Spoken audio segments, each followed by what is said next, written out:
कराची के इलाके लियाकताबाद में 3 हट्टी के करीब झुग्गियों में आग लग गई है। फायर ब्रिगेड की 3 गाड़ियां आग बुझाने में मसरूफ हैं। इस पर बात करेंगे डॉन न्यूज कराची के ब्यूरो चीफ काजी हसन से। काजी हसन, बताइएगा आग की शिद्दत क्या है और कितना नुकसान हुआ है अभी तक?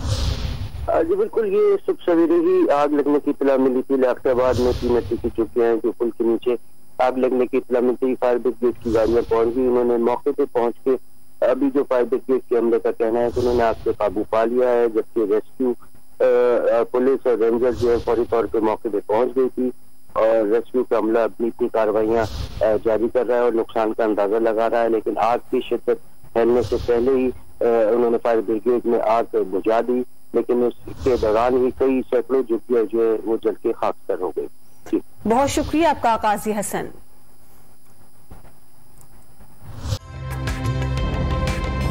ताजा तरीन वीडियोस के लिए हमारा YouTube चैनल सब्सक्राइब करके बेल आइकन प्रेस करिए ताकि आपको मिले हर अपडेट सबसे पहले।